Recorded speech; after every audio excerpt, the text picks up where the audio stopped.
Yo, what's good, my people? What's good, my people? It's your boy Jason Gooner back with another live episode. All right, the levels are good. That's good to know. Yes, we're back again, people. Jason Gooner back in the building, Jason Gooner TV. It is the EPL review show, match week 11. We have the international break on the horizon. So we're gearing up all the way, fully ready for the Reggae Boys window. Of course, we're facing the USA, but tonight we are just strictly EPL talk, right, people? So did the a bit of the squad announcement yesterday, the press conference, but switching gears for a second, give that a little bit of rest, a little bit of time to settle because we have some action to discuss from this weekend, people. So, of course, 10 matches played this weekend, Saturday right through to the last match, which was obviously today, Chelsea versus Arsenal. And we're just going to go through, talk about all the games, major talking points, goal scorers, things of that nature. And just try to get a picture of the league as we go into this international break. It's starting to take a bit of shape. Quite a big bunch up of teams, I would say, from like 14, 15 points all the way up to 19, where Arsenal and Chelsea sit. So a lot of room for movement as of right now. The major winners, you'd have to say, would be Liverpool, but we will discuss them when we get to their game. All right, people. Richard Edwards, big up yourself. Top man, big up yourself. Yes, we're gonna also reveal the standings, as you know, people. So the prediction champion and donkey will be revealed. Hopefully, hopefully it didn't get donkey this week, whoever participated. But we're gonna see how everybody did. We'll put the standings on screen once we go through the games, people. And of course, man's play the FPL. So we're gonna show you how the week went for my FPL team. And also in some draft leagues in the FPL as well. Just show you how it are going at them thing there as well. So if you play FPL, you can stick around for that part of the show as well. All right, people. So without further ado, let's jump right into it. You know what the platform is. It's Jason Gooner TV, and this is YouTube. So on YouTube, the way how you help Jason Gooner TV is you smash the like button. That is the first thing you can do to support the channel. Hit that like button when you view the video. Definitely share the video around. All of you are in various groups of football fans and you banter every day. Let this be a part of something that you can share in the banter groups as well. So share it amongst your friends and your peer groups. And also, if you are new to the channel, be sure to subscribe to the channel. I'm sure you found us if you're here for the first time because you probably enjoy the sport of football, and that's why you may have found this channel. So I can assure you that if you like football, you will want to subscribe to this channel because that's pretty much what we discuss here. Now, mans can talk about every sport, but for now, Jason Gooner TV is a football channel. See? Yeah, man. Up top, RR, big up yourself. DJ Gigs. Or go on, bro, big up yourself. Yeah, man, the usual suspects forwarding in. We love to see it. We love to see it.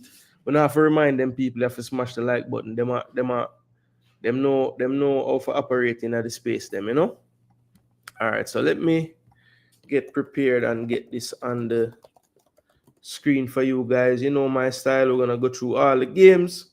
Just pull up the stats for the games. Talk about what we saw with our eyes, and we have the conversation interactively with the chat and the host. All right, people. So let me get this on the screen. Yes, people. Remember, smash that like button, people. Smash that like button.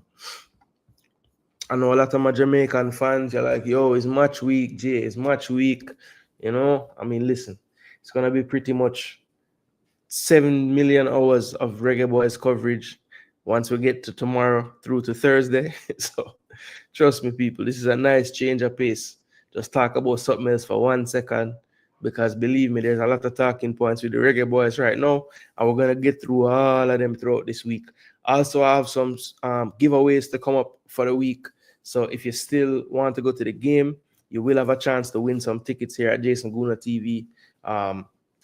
We won't be doing any giveaways tonight since we're doing the EPL content, but tomorrow when we get back on the Jamaica content, the Reggae Boys content, we will have some ticket giveaways as well. All right. And yes, big up Sherman Scott. Wagwan, bro.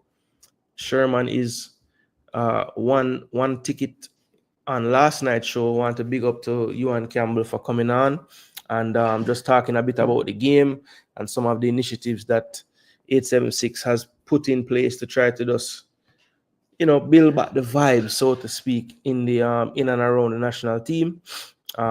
Get more people out into the stadium as well.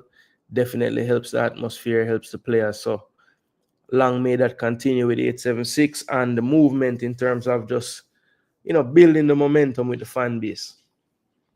All right, so let's jump right into the Premier League games this week. So this was the first match of the weekend. Well, this game actually was being played simultaneously with all these games.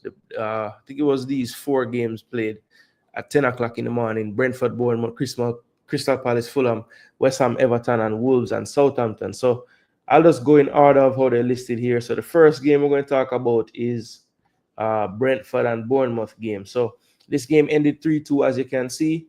I think this game was a mad game, because I would say the first 25 minutes or so, it was all Bournemouth, and they couldn't get a goal. Eventually, they had a goal handed to them. Sepp Vandenberg, as you can see, had the lowest rating of the day, and that's mainly down to the fact that he pretty much gave an assist to Evan Nielsen for his goal to open the scoring in the game. Then some poor defending really in the box by Bournemouth, just didn't really handle the physical challenges. The ball pops out to Wissa and he heads home with a smart header. Then in the second half, a goal from Bournemouth that was eerily similar to the goal that Arsenal conceded against them. Just a very good set piece routine from a corner, played short. The movement was impeccable. 1-2, I believe it was between Kluivert and Cook, a player who has impressed me this season. He's 27. Okay, I mean, look, for me, I would be looking at him to get an England look in. I know he's 27, a little bit older. He plays for Bournemouth, maybe not a name pick, but if we're talking just football, I think Lewis Cook is a really good footballer, very, very underrated footballer. And it tells me something that, he plays for a Spanish manager and, he raves about this player. So, his technical ability is really high. On another note, since we're playing USA, as you can see, Tyler Adams did play from the start in this game. So one of his first starts in a very, very long time, lasted 67 minutes. Wasn't quite enough to get him the call to the US team. He's not in the squad for them, but that's good news for the US fans that Tyler Adams back starting in the Premier League again. Now, after Kluivert's goal, Damsgaard had a goal literally a minute after. Good reverse pass by Mbeumo off the right, and Mikel Damsgaard beat Arrizabalaga at the near post. It was a slight deflection, so I'm not going to kill the keeper there. And then Johan Wissa got a second goal after a good move by Brentford, slotting it over the keeper's head to make it 3-2. And then, pretty much after that, Brentford could have had more goals, could have really been more than just the 3-2. I think Bournemouth, for whatever reason, just after that first 25 minutes, they just were never back into the game after that. And Brentford was very good value for this win. Played really well. They have been on a tear scoring goals lately. But yeah, Bournemouth on another day could have been 2-3 up in the first 20 minutes. Didn't take their chances, and it was really an issue because Brentford in this stadium this season have proven to be a team that's going to score at least 2, 3 goals almost every game. Now, when we look at the statistics for this one, possession was pretty even between the two teams. Yeah, Bournemouth 2.61 expected goals to 1.48. So they had the lead in the expected goals. And that was majority of that would have come in that first spell that I'm telling you guys about. 3 big chances to 2 on the day. They did outshoot Brentford as well by 3-15-12. Corners were pretty close, 6-4 in favor of Brentford. Passing pretty close as well. Let's see. Shots on target, Brentford did beat them in that one 6-3. So they outshot them in total, but Brentford had the edge on target shots. Bournemouth did hit the woodwork as well. Curious to see the entries in this game. One big chance missed, two scored. So Brentford did score their two big chances. One missed by Bournemouth. Touches in the area. Bournemouth had a few more. Final third entries, Bournemouth killed them 78-47. So that just goes to show, like, that spell, man. That spell was a real dominant spell in the beginning of the game. It was like Brentford just didn't start the game at all. Ground duel is pretty even. The player, obviously, that we want to, put a keen eye on, close eye on, is Ethan Pinnock. Now, Ethan Pinnock started and played 90 minutes in this one, plus the injury time. Got a 7.1. 5 clearances, 1 block shot, 2 interceptions, no tackles, no times dribble pass.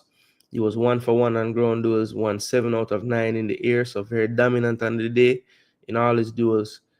64 touches, 14 times he lost possession, 39 of 52 for 75%. Would love that to be a little higher from Ethan there. 1 key pass on the day, 0 of 5 on the long passes, and 1 attempted dribble, and he was successful. So that's Ethan Pinnock's game by the numbers. As far as I know, I don't know of any issue of him after this game. But I will keep on looking by the time we do our first, full-fledged kind of squad, deep dive, trying to see what's going on with all the players, and we start to score the Instagram posts and see who's here and who's not here. We'll try to get all the info we can, because it's always another story sometimes when it's time. You even heard the coach mention this in the press conference. Last time he was scrambling because players dropped out and all these things. So I'm gonna keep my fingers crossed, keep looking out. But as far as I know, people, Ethan Pinnock got through this game, no issues. So all things being equal, I think he should be traveling to come and join up with the team. But yeah, we'll keep looking, people. We'll keep looking. Yeah, man, may I tell you, man, 7 million stream. Duke, what go on? Yeah, Wissa is dangerous, man. Very dangerous. Very dangerous. Blessings. Actually, what go on? Why? Never think would I live to see this. Pep lose 4 games in a row. Even though I'm going to tell you, say, a 2 game, because that was 2 Premier League game. Brentford couldn't just draw and done. Yeah, no. If Brentford drew, I still wouldn't have win. So it wouldn't really matter still. But yeah, I was expecting this match to draw. But Bournemouth just, never play the second half, none at all. They never get back in the game. Look at our defense at start. I expected us to concede more, honestly. Yeah, bro. It's a crazy time now with City and the injuries, man. Have to be honest. I mean, it's one thing to lose Rodri for the season, but then them have like every first try centre back out. That's crazy. But he should be happy actually. You say Kyle Walker shouldn't play right back. He should play centre back. So should be good. Should have been perfect. All right. So that is it for this game. As I said, Brentford just, turned it on them, once about 30 minutes or so, 25, 30 minutes or so into the game. And that continued throughout the second half. Good value for the win, even though some of the metrics and the stats will tell you otherwise. But by the time Bournemouth wasted their opportunities and then they weren't quite as much in the game, they was really looking like it was only going to be one winner. So Brentford got a huge 3 points at home, and they will go into the break knowing that, they got a nice 3 points before the break. So they can go in feeling good. And conversely, Bournemouth can feel like, a lot to ponder over the international break. All right, the next game, people. Crystal Palace versus Fulham. Crystal Palace versus Fulham. So Fulham won this one 2-0. And again, it's the Arsenal Academy. Pretty much the three in behind Raul Jimenez, Iwobi, Smith Rowe, Nelson. All three very pivotal, crucial in the game. The link up between them, you can tell that they have been playing or have played with each other for a while. They have a very good connection. And Jimenez is the type of player that I think most players would like to play with him. He's a very good link-up striker. So I think they have a nice little, chemistry and fluidity in the front four right now at Fulham. Earlier in the season, we were seeing the likes of what's his name, Adama Traore starting one of these roles. But I think what Smith Rowe, Iwobi, and Nelson give you is just a little bit more, variation, because you might find Smith Rowe interchanging with Reese and vice versa, and Iwobi interchanging. So when Adama is playing, it's a little more rigid. He's gonna be kind of that winger that's staying on the flank. Reese does spend most of his time out there as well, but I think he's a little more comfortable dropping in the half space. So it just helps with the way Fulham likes to play the football. So I do like the balance of this lineup a little bit more. And I think Adama Traore, when the game is stretched, is a little bit more threatening anyway. So I think it's actually working out this way for the balance of the team a little bit better. Crystal Palace, on the other hand, had some okay results lately, looking like maybe they were going to right the ship. But again, injuries has been an issue for them. I was actually surprised that Chris Richards was called to the US team, because he struggled for fitness and game time, but he was called in the US national team, was on the bench in this one, but I thought it was telling that he didn't play. And they put Nathaniel Klein in the back three. Mark Gahey was actually played as a central midfielder for parts of this game until they went to the bench and kind of changed that around. But I think Glasner just struggling with some injuries. This red card by Kamada was a really bad red card, to be honest. Very, very poor challenge on Kenny Tete. Probably one of the most deserving reds you're going to see. And Mateta, 5.6.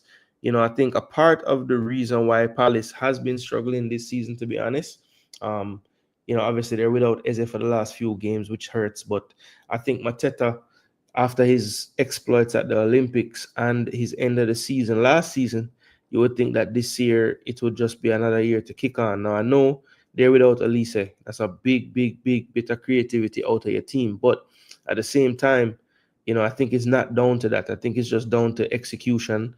He was way more clinical in last season, or especially towards the end of last season. This game he has 3 big missed chances. And if you look at his season so far, right, 11 played in the league, 9 starts, no assists and 3 goals. But if you look at his where is it? He has 5 big chances missed this season already. So I think that's a big issue right now. He's getting into position. They're creating decent amount of chances for him, but his goal conversion his ability to hit the target when he gets a chance, it's lacking right now. And there was a perfect example. I think it was in the second half. He had a run down the left-hand side, the left channel, and last season he would have been striking that ball with his left foot cleanly, even if it wasn't scoring. He's forcing a save. He's getting the crowd up. This season now it's a scuff shot. The keeper holds it. It's not threatening, and I just think that that play was just like a microcosm of this season so far. So I think Mateta is going to have to shape up if they're going to start to get more points in this league. They're depending on him now. They don't have Edward. They sent him away to Leicester. Eddie Nketiah was injured for this game, so he wasn't on the bench. They're really relying on him, and he's not quite coming through for them. So, he's going to need to step up. I think the international break will do him well. Just get back on the training pitch, shoot finishing drills, just get that confidence up and running for after the break. Now Fulham, big win, as I said, big win for them. If you look at the attack momentum of the game, they were pretty much dominant. I mean, they did give up some chances. They pretty much all fell to Mateta as well. And I think one thing with Fulham right now, they still sometimes are guilty of just playing themselves into mistakes. A couple of the chances that fell to Mateta really were just Fulham overplaying. That got them into trouble. But I think the way they play, they have to stick to those principles, because when it does work, they're able to find Smith Rowe. It will be in the half space. And when they're turning and running at defenses, they do have the creativity and the technical ability to unlock them. So I think they kind of need to get through these growing pains, especially, Anderson has just joined the team. So that's a different piece, to kind of gel in with the rest of the back line. But other than him, the team has been playing together for a good little stretch now. Bassi came last season. Tete's been around. Leno's been there. Robinson's been there. So, Anderson needs to bed in. And, it looks like he's getting there. Had his best game for Fulham, I would say, today. And Smith Rowe has proven to be a good bit of business, because, he's the type of player at his age, with his profile, former England international, just 24 now. There could be another big move on the cards for him if he was to leave Fulham. And I would think that he's going to go for big money as well. So, that could have been a good bit of shrewd business on their part. It just might turn out to be. And Crystal Palace, I think this break comes at a good time for them. Hopefully they can get some healthy players back.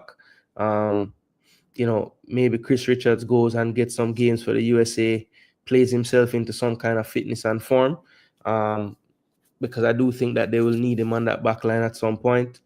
But they have a lot of work to do right now. A lot of work to do. Eze needs to get back fit, which it's looking like he should be after the break. So that will be a boost to them, of course, because they will be without Kamada, who I would say is probably, in terms of that position where Eze would play, he's probably the replacement. So he's out now as well. So Eze really does need to forward back to the team. But 2-0 to Fulham, good result. Bad result for Palace at home, but Fulham well deserved with that victory. Let me check in with the Chizat. Make sure you not like the video, people. And now I have a cuss in the night, Once I walk on for play at all. Okay, so Duke last. Let me see when him first comment was. 9:06. That's not bad, Duke. 9 minutes before I get the first Y. Richard Edwards. Yeah, bro. Why a theme thing, I have a feeling Poch is going to mismanage USA team. Why? I hope so. Big up DNA. What go on? Respect, bro. Yeah, man. Me have to know what go on with Russell, bro. Cause me know DNA. Me know he's a person where, follow the player them just like me. So me know you'd appreciate that question about Russell, and the other one, me the want to know, or him thinking, or him think the people them feel about what him say about not going after certain talent because of them age and things like that, Is he a forward to Spurs? I really hope him don't do that to him career. I never see an Englishman go Spurs yet. I think the only one is probably Harry Kane. Every other one want to them career. The panel Dele Alli mash up. Even though I can't really blame Spurs for that one day. Bless up, Chris. Hope all is well, bro. You and the fam.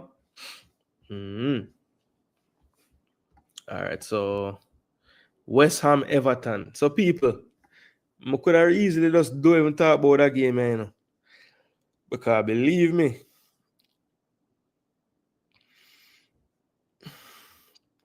this game was not that good. I think the best thing happening in this game was Pickford's save at the end. What a save. From a deflected shot from Danny Ings, and It's like in mid-air, the man changed direction and get it over the bar, brother. Big save that. But of course, we had Mikel Antonio, who we know will be forward into the Reggae Boys camp. Found out from the coach that he probably will not join up with the team in Jamaica. Probably gonna wait till they go to the second game. Well, I know he's not available for the first game, but the coach made it seem like he was gonna meet up with the team later. But this was Mikel Antonio's game by the numbers. I think he lasted about 60 odd minutes. Yeah, 67 minutes in this one, 6.5 rating. One shot on target on the day, 0 for 1 on dribbles, and he did miss a big chance in this one. 30 touches, 12 or 15 for 80%. That's good. One key pass in those 12 passes as well. 2 of 3 on the long passes. 2 for 6 ground those, 2 for 3 in the air. 11 possession loss in those 30 touches. He committed a foul and was fouled once. He had 1 clearance and had 1 tackle. So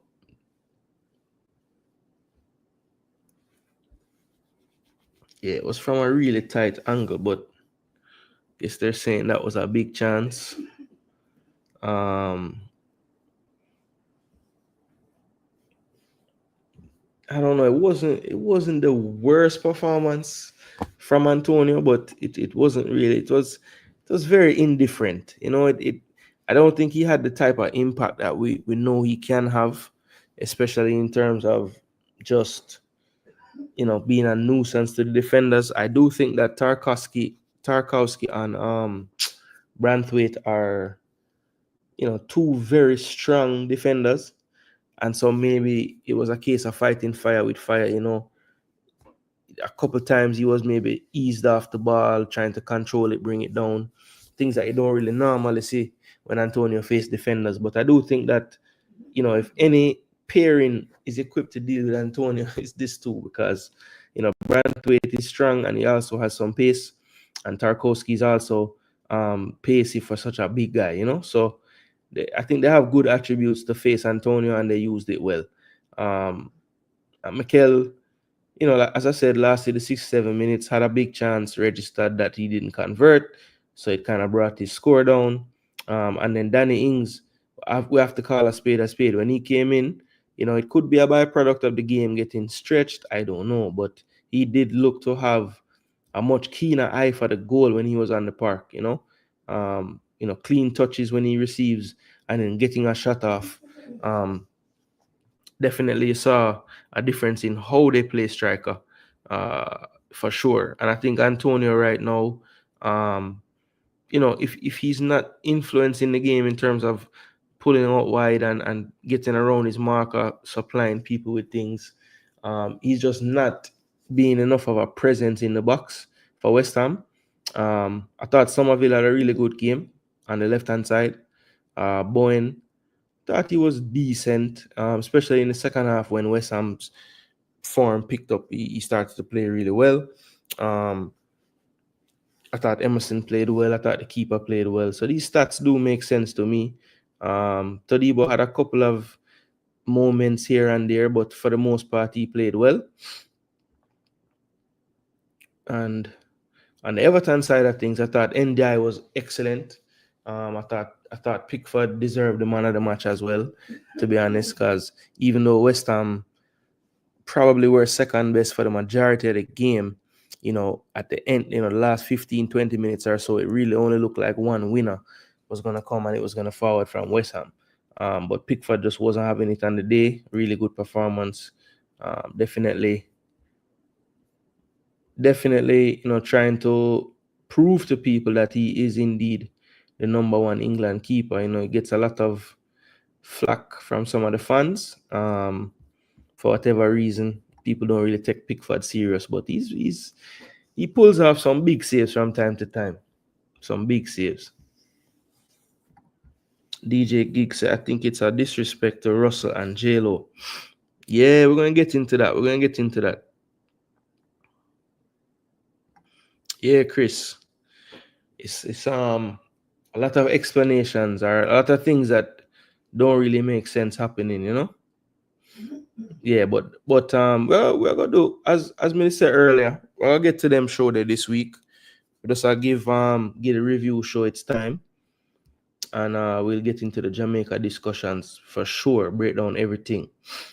Yeah, man. Pickford rescue them, Richard, man. I tell you. Richie them, rescue them, brother. Them, rescue them. Somerville had a good game. I think the coach should play him more with Kudus when he gets back. Yeah, I think right now the problem is, the three most, it looks like the three most dangerous players in attack are all the wingers.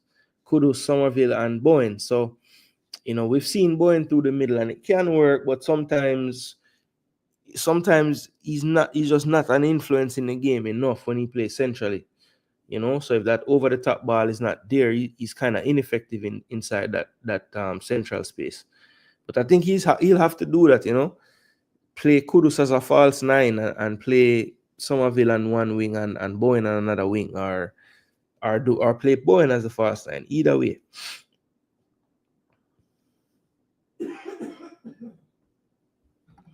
Some West Ham fans want Paqueta to be bench also. I could understand that, because Paqueta is one of those players, like, if him not doing anything production-wise, I guess you could see him as, I wouldn't say he's as much as a liability, because he's not like him lazy, but, it is what it is. He's creative, though. So I don't know if you can really take Paqueta out of this team, because he's the one that's playing the ball to the three players I just told you about. So, it would be tough.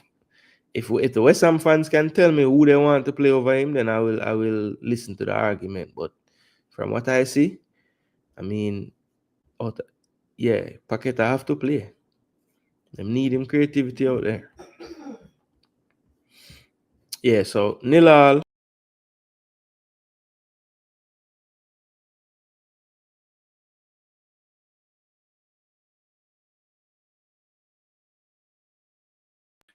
Yeah, I don't know. I dashed on myself a while ago, people. Sorry about that. All right, so that's the West Ham Everton game. As I say, I could have just skip over it. Both teams get a point. And that's about all them deserve. Both teams probably deserve 0. All right, Wolves and Southampton. I had a feeling in the predictions that this was going to be the week when Wolves finally get a 3 points, and did come through.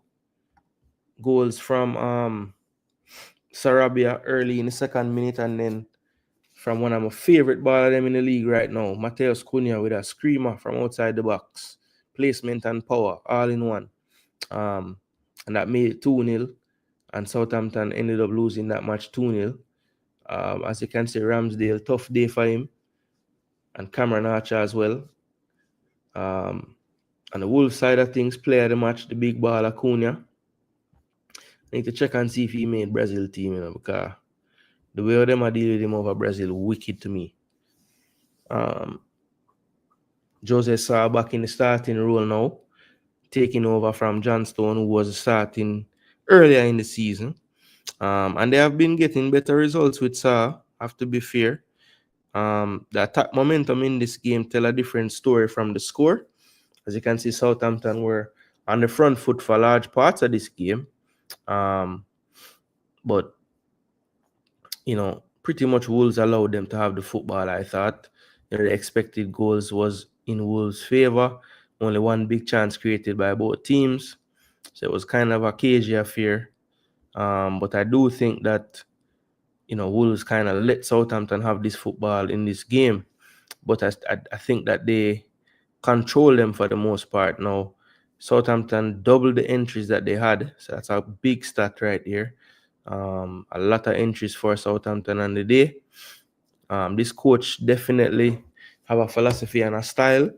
Him no business about how much points them have, or them is team that just get promoted in playing football, and you have to respect it. But I think if there was ever a team this season that maybe deserve a win, even if the other team play a little better than them in terms of a lot of the stats, it's Wolves, because I think Wolves have gotten some beaten this year when them performance maybe never really, Southampton robbed a goal. I never see that. Oh, the one. Yeah. I thought about the man in goal. Yeah.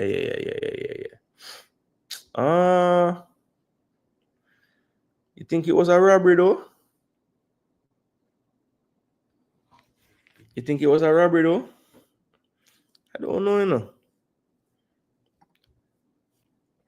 Yeah, I mean, I think when Antonio is playing his best, he has to play because he unlocks the space for the wingers, you know. But I don't know.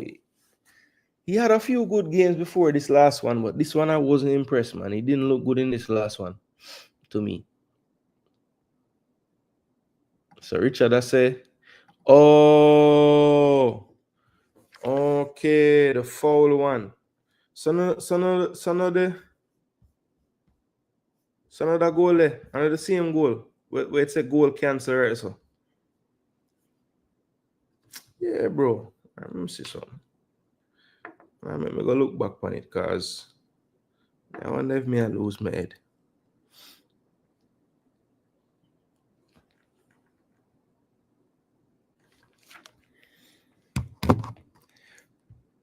I do some investigating, you know.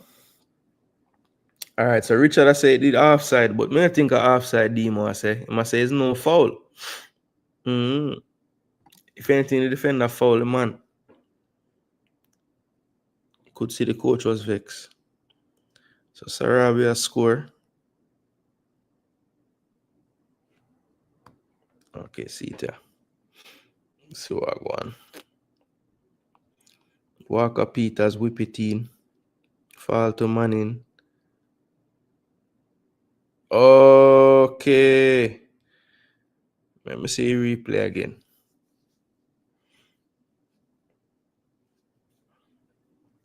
Man, connect that shot there too. So Richard, I remember now him say a clear foul.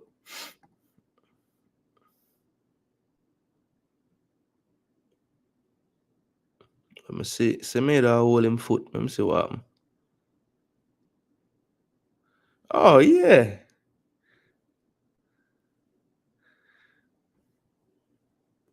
Boy, Demo, you're harsh.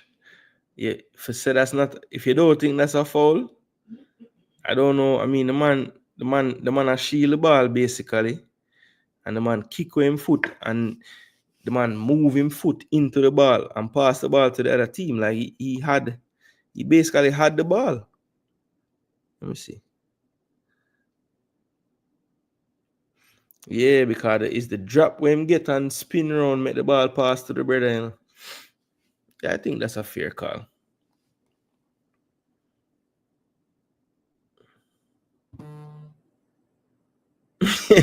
Yo, Demo say if anything, Semedo foul the man. My gosh. Yo, Demo, you're wicked, you know, bro. No, I can't agree with you on that one, Demo. Not this particular one, no. All right. So Wolves get the 3 points, 2-0. Cunha, big baller. Big baller Cunha. Yeah, man.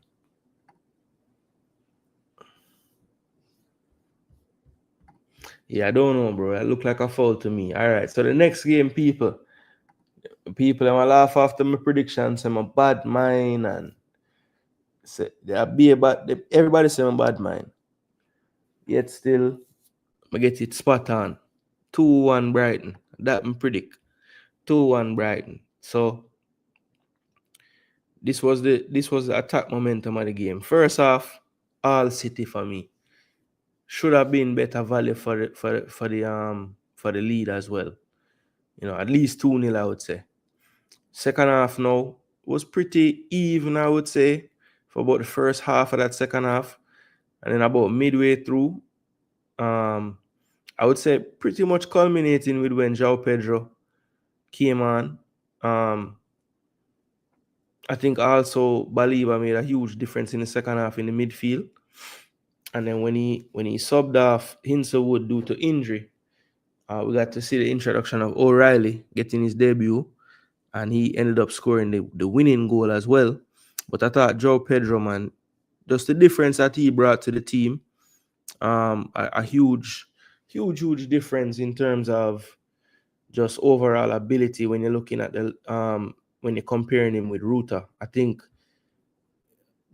Welbeck and Joe Pedro just a different beast. And even Ruta and Welbeck been playing well together, to be honest. I can't disrespect Ruta, but Pedro is just another level, you know. And one thing that's scary about Pedro is like this is basically, I want to say him first game back.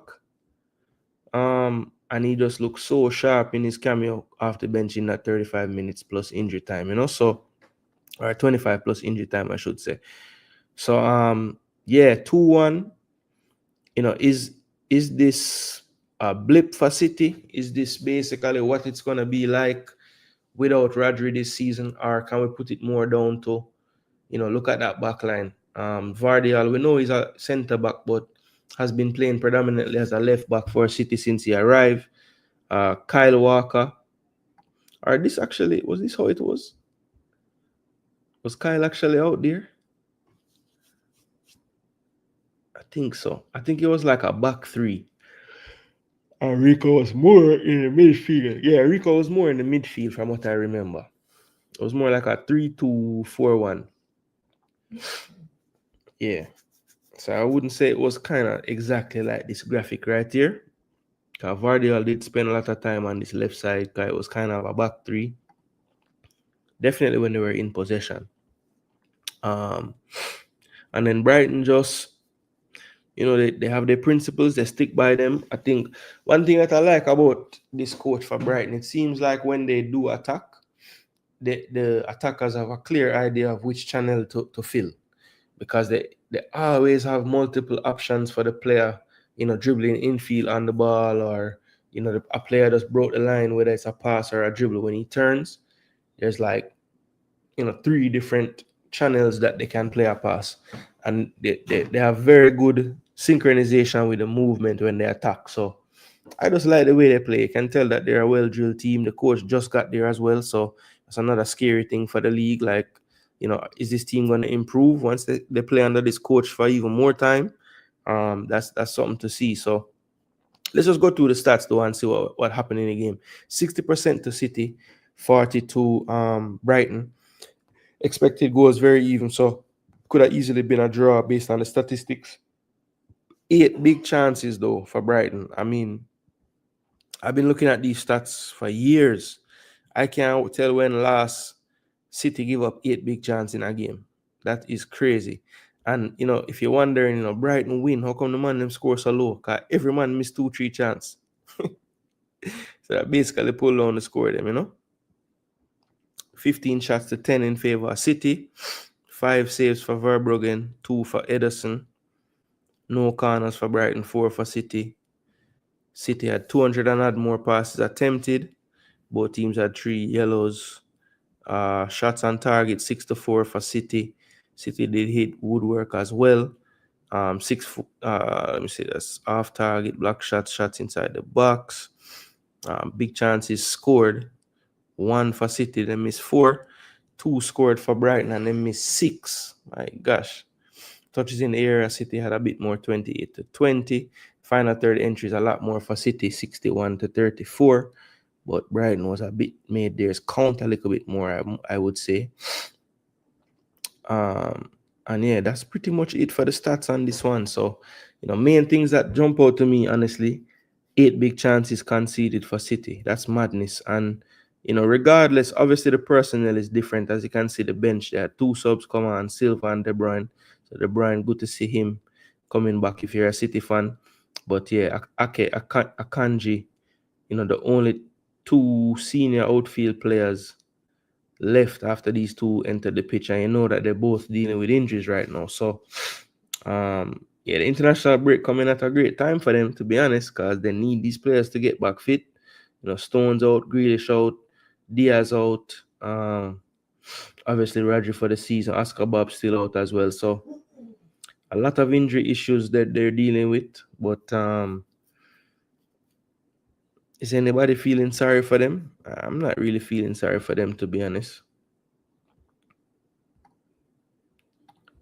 First half was City's best performance of the season, best half of the season. J.A. Hummingbird, no, not tonight. Tonight I'm giving the Reggae Boys some time to for my brain to process certain things. I'm just doing an EPL review show tonight, Hummingbird. But be sure to look out to the channel, turn on the bell notifications, because definitely we'll be forwarding for the rest of the week after tonight with Reggae Boys topics all week long. So you know my style. Before the game, probably Wednesday, we'll have a tactical show. We'll bring up both teams on the screen and try to discuss how we think both teams might, try to get the advantage in this game. I still haven't done like a really in-depth look at the squad in terms of current form of the players, so definitely going to do a show just dedicated to that as well. And then of course, there's 4 quarterfinals in this CONCACAF stage, so we want to look at all 8 teams and just try to talk about who we think are going to get through the ties. Obviously we'll leave the Jamaica out of that part until we get to the preview show for Jamaica, but yeah, I want to go ahead and talk a little bit about the other teams in the competition as well, because it's good to know about our potential opponents, whether it's for future World Cup, future Gold Cup. It's just good to keep track of all these teams that we're going to face in our region, right? But yeah, that was a long answer, but the short answer, no Reggae Boys tonight, J. Hummingbird. Please get to RB in January because I'm tired of walking now. Yo. City not win their next game, let's be honest. Spurs away. Boys, see, we soon get to Spurs. EPL cycle, City 4-1 Ipswich, Spurs 1-2 Ipswich, Spurs 2-0. So actually no, so me I gotta bring up the Ipswich part. So I'm say, it's just the EPL cycle, bro. Can't put it down to nothing else. Bless up, Corey. So I go on, my brother. Big up. And J. Hummingbird, tomorrow night, we'll do some more Reggae Boys content. We have some giveaways, so if you want to go to the match, you can have a chance to win a ticket. Our can't even wait for him team get talked about, Still a talk about the City game, To him know it a forward next, Watching about LFC. Move up, man. Wait your turn. Well, reach that's yet, brother. Up to you. Well, Erling Haaland found a goal in this one. But I'm sure people will be talking about the other things. He did have 2 big chances that he missed as well. I did the same for Mateta. I'm just curious. How many big chances you guys think Haaland missed so far? A 12 goal man gone, So when I say him not do nothing right. Because he play 11 match and gone 12 goals. So we can't go around that. Right? But how much big chance you think he missed? So let's be fair. A man not going to convert every big chance him have. But even if he made score 5 of them, even if you tell me, say, a 17 goal man would have gone, already? This guy not normal, man. 10 big chance man miss. How much? And Mateta did miss 5. See it there? But yeah, Ursula, I rate you. Top coach. Really good coach. I think he's 32? 31. Yeah, he's a good coach. Team well drilled. And him not really ram. Him man just play anybody in him team too. Because I could have never predict this double pivot or this midfield pairing right here. Ayari and Hinselwood. I mean, I know he had used it before, but like against City, I figured him would have go with something else, Like I was very surprised Baliba didn't start. Maybe I'm not 100. But yeah, big win for Brighton. Think things looking up for them as well because they're getting João Pedro back, and in his short time on the field, you could see the difference he made. I think the game pretty much turned once he came on. So yeah, big win for Brighton. Kudos to them. Both goals coming in that spell of play where they were really in the ascendancy, and they made that pressure count by getting a brace in 5 minutes. A goal from Pedro and a goal from O'Reilly, the signing. I think he came from Celtic, if I'm not mistaken. So big scalp for Brighton. So they would have gotten a point at the Emirates, taking 3 points against City at home. So yeah, big couple of games for Brighton and a huge result. Maybe that can kickstart them to even another level in this Premier League this season. But yeah, Man City back to the drawing board. Now I think 5 points behind Liverpool. So you really don't want that to balloon up any further. So they'll need to get things going now. The hope for Pep is after the window, a lot of the players will come back, and they'll be able to field something like what would look like a first team, right? So the break coming at a decent time for them as well, and we'll just have to wait and see how much these players progress in this window and how different that first starting lineup looks after the break compared to what we saw in this one. Big shout out to Jamai Simpson Pusey. Got his debut in the Champions League the other day, and now getting his debut in the Premier League as well. So big up to him. If I'm not mistaken, double check before I say anything else.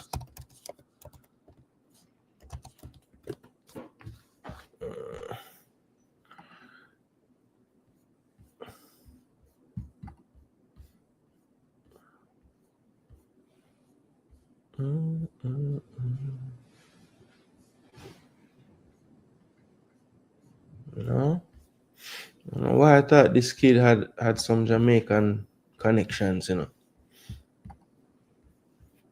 think he does.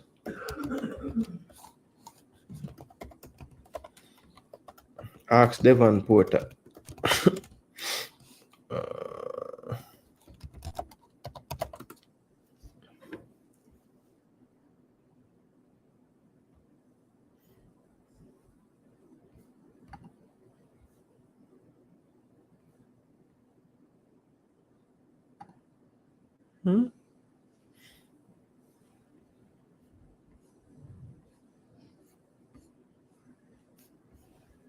Somebody said Jamaican coded last name.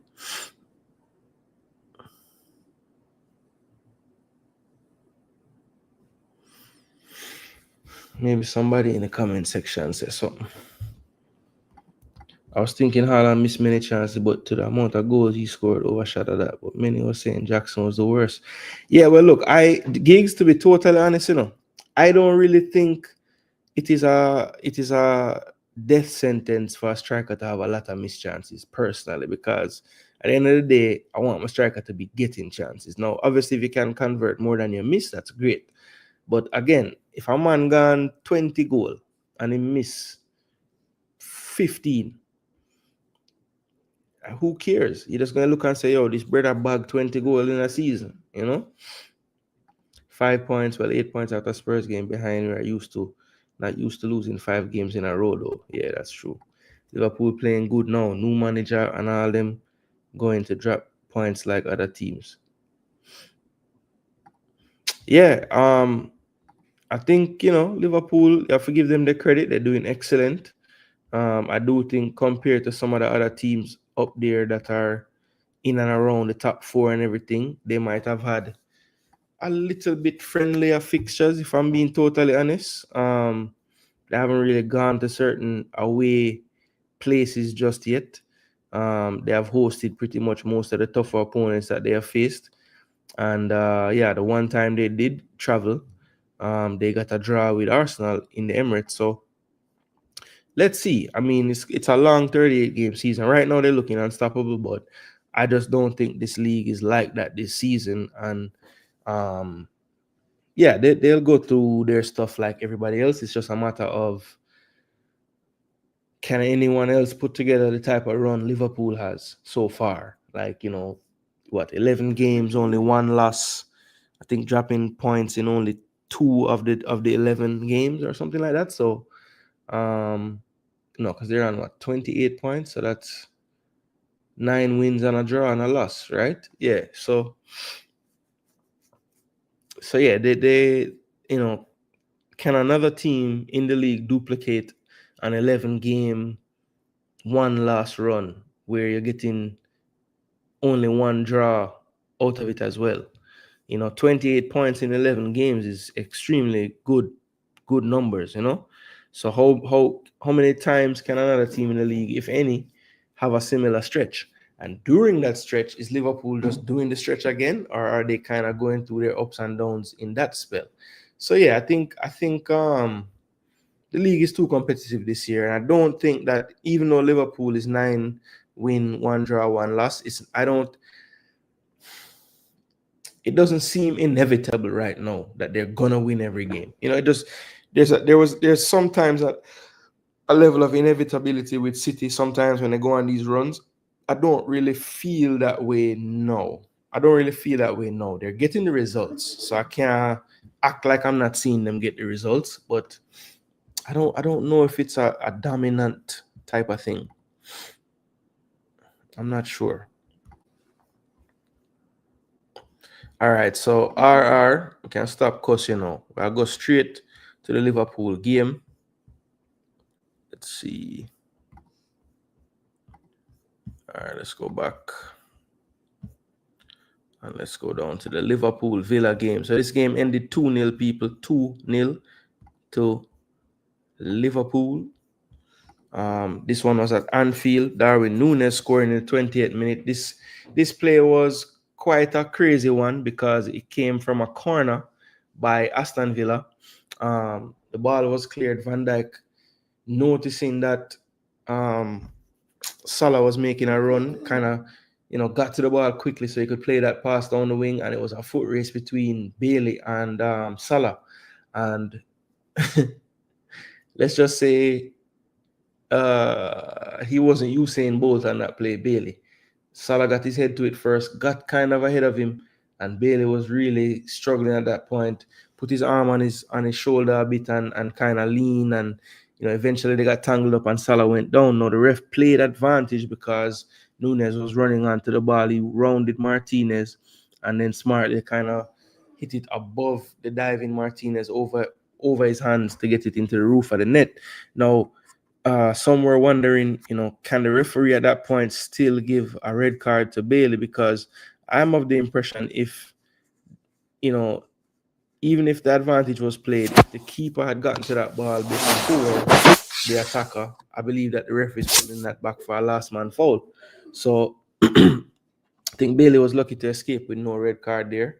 Didn't even get a yellow even for that in the euphoria of the goal. So that was a play that I thought was kind of good to see, because I'll be honest, even though he lost the foot race, it did look like he was sprinting at least. And I had remarked a few times when I'm doing discussions on the Reggae Boys players that I don't see that explosiveness with Leon. I don't see him, really wanting to get to top speed while he's running. And I think on that play, he definitely pushed it. And, he got through that challenge okay and kept playing the game. Ended up lasting about 65 minutes before Philogene came on for him. I think it was, Jaden Philogene. And but this was his game by the numbers, people. And we're going to look at it because, it's been a debate for me, whether to call him or not. But, he's officially called. And I know he got through this game, as far as I know, with no lingering things. I mean, obviously, he's not 100 still. So, we have to take that into consideration. But I do think that he has enough to at least contribute, even if it's in a cameo type of role for Jamaica.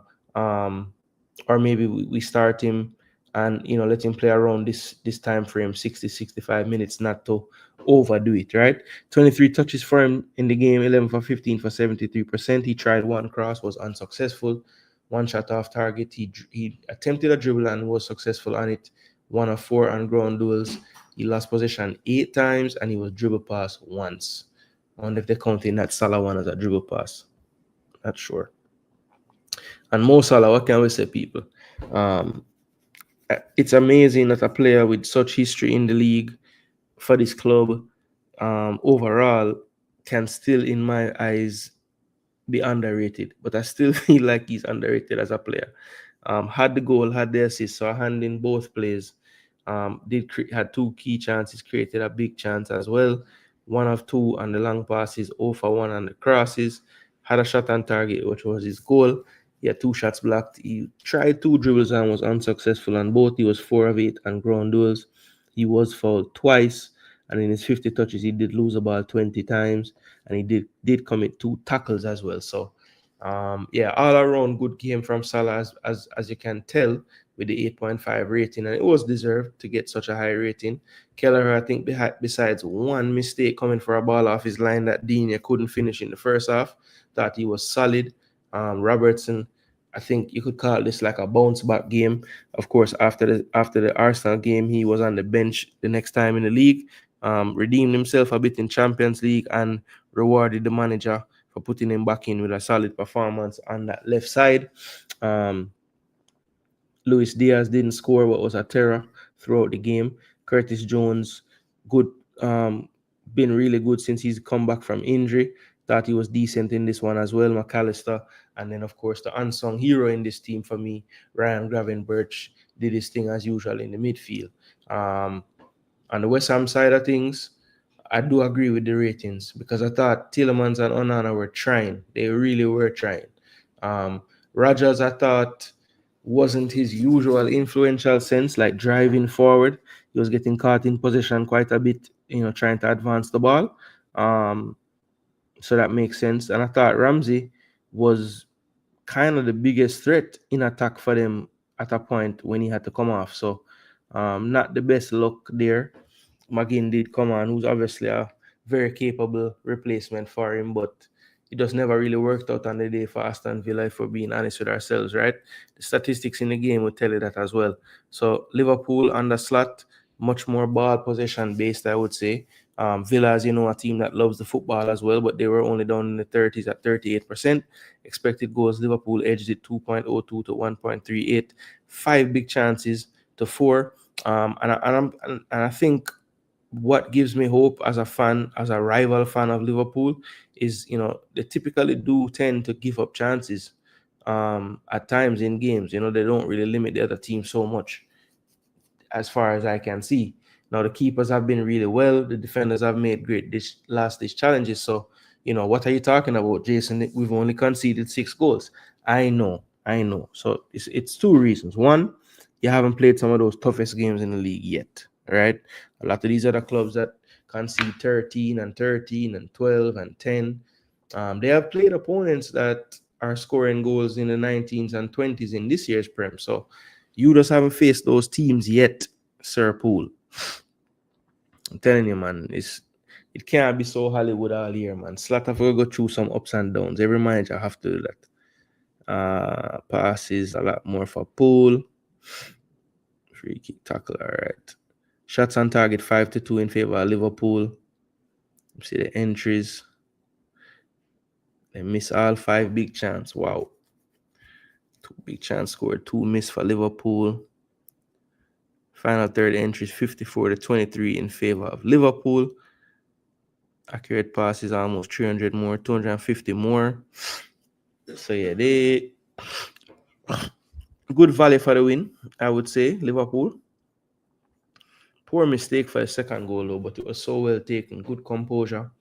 But yeah, this whole stretch of the second half, even though it was still 1-0, right before that goal, I would say was the only time that Villa looked like equalizing in that second half, to be honest.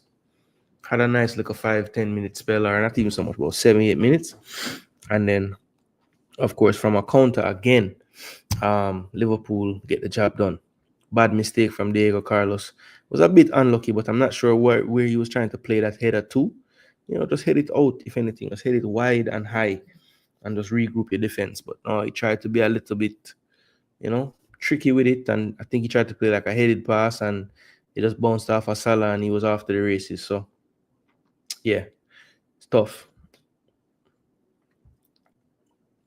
Sitting at the same this year. Yeah, that's true, Pristine. The man Bailey seems like he was running in the opposite direction. He need to play at the office. Yeah, shouldn't have been playing in 90 minutes. No, I don't think we will. 8 points ahead of City. Liverpool shouldn't lose the league from here, but that's just me. Too early for that, man. The man them chase 9 points down when it was like a month to go, or a month and a half. Remember, most of City players that could affect games are injured right now. True. Very true. But yeah, Liverpool, good value for the win. Looking like the class of England right now. Can't go around that. Playing well. And I think one thing that's been really impressive about Slat, I would say, like, I think he's utilized the rotation of his team very well. Keeping all the players happy, making sure Gakpo's getting his minutes, and it's proved dividends because he's kind of played himself into form this season already. Soboslai having to split time a little bit more now because Jones is back. And Soboslai did have a slight drop off before he got dropped for Jones. So, he's also being practical with what he's doing too. So I have to give him some credit. He's doing a great job. It just makes you wonder, like, towards the end there, was Klopp really getting the best out of this team? I mean, it's literally the same team. So what do you guys think about that?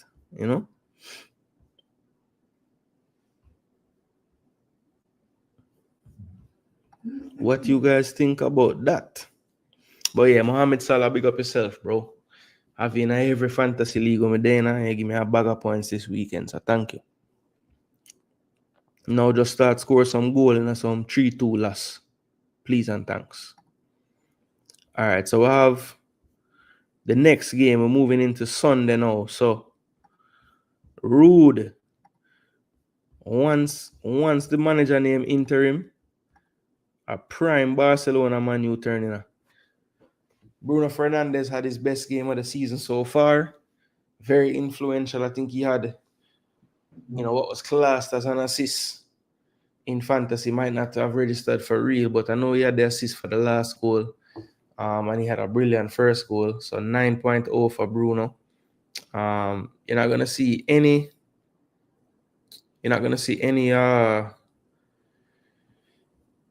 sign of Bobby Reed on here. We found out his wife is expecting, so congrats to you, Bobby. Hope all goes well with the pregnancy and everything, and just praying for safety for baby and mother and all involved. All right, but big up yourself, same way, Bobby. But this day was basically a send off for Van Nistelrooy. He did mention that he would love to be a part of the staff of Amorim, but obviously he knows that decision will come down to Amorim himself. And we've heard that Amorim is bringing everybody from Sporting, so he's bringing his backroom staff from there. So yeah, not sure if there'll be space for Rude, but he definitely made it clear that he would definitely be loving to continue with the project. So we'll see how this turns out in a minute. But yeah, Manu, them turn into prime Barcelona, as I say. Because them have an interim, Yeah, I think Kanza is a good defender too. I think Diego Carlos just makes a mistake every time. Physical attribute wise, he looks like a beast, but he always making a mistake or two. Just wait till KDB fouled up Anfield. Yeah, man, them have a lot of fixtures to play, man. Trust me. We can't say that they are already like, yeah, we can't say that. But anyway. Where's the Rude so forward because this man won't stay forever, eh? Or not even so long. I don't know, guys. I mean, this guy seems like the real deal. I like the way teams them play, but to be honest, I said the same about Ten Hag. But I don't think I really ever listened to Ten Hag speak. This go around, like, I've actually heard this guy speak, and I like how he kind of talks about his team, and I like how he talks.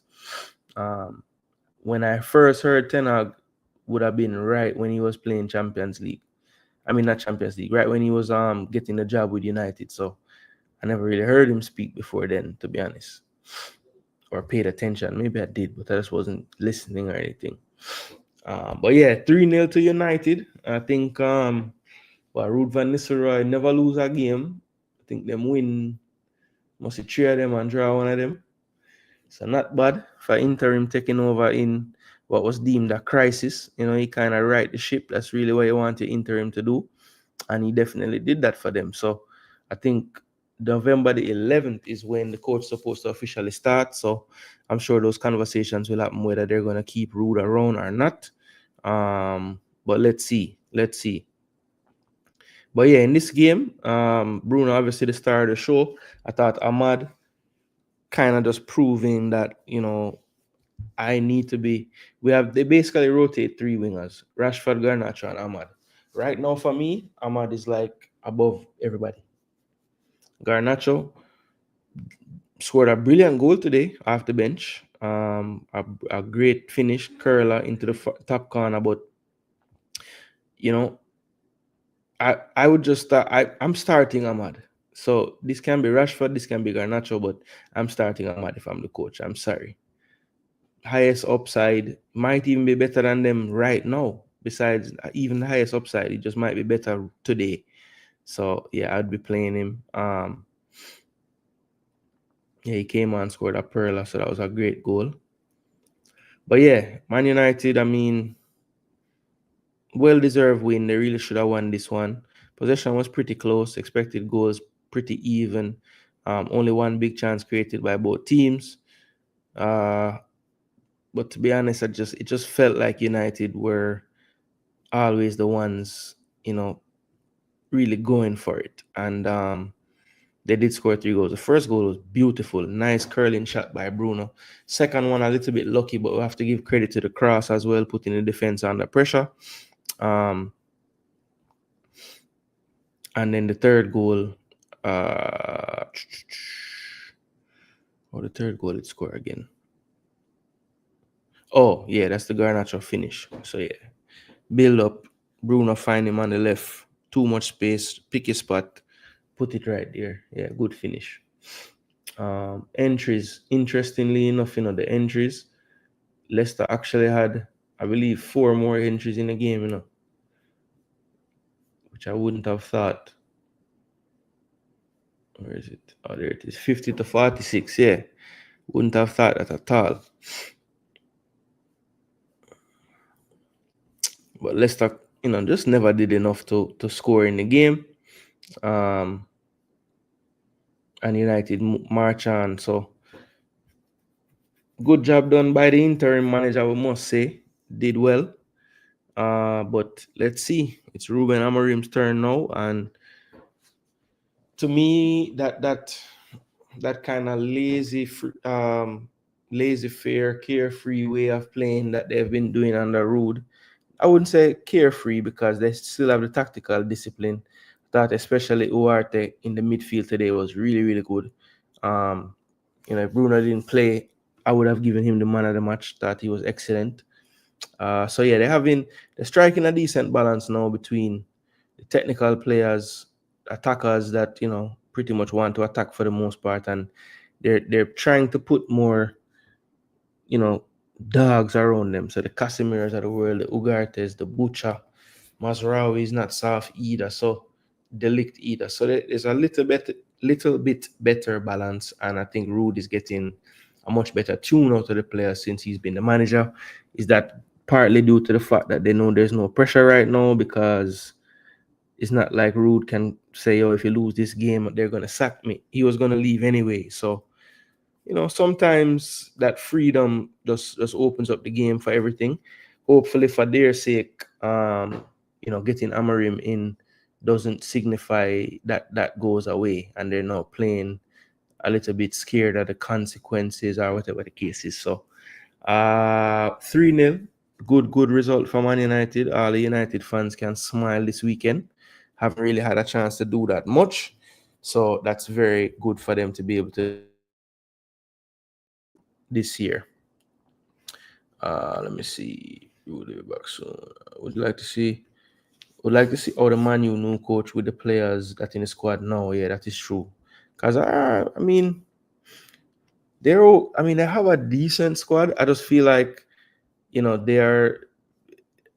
might not have the depth that's required. I mean, but they have a decent team. Euro and Shaw back on the grass, so they're close. I think Maguire is not so far off either, and neither Menu. So they're not that far off from being fitter.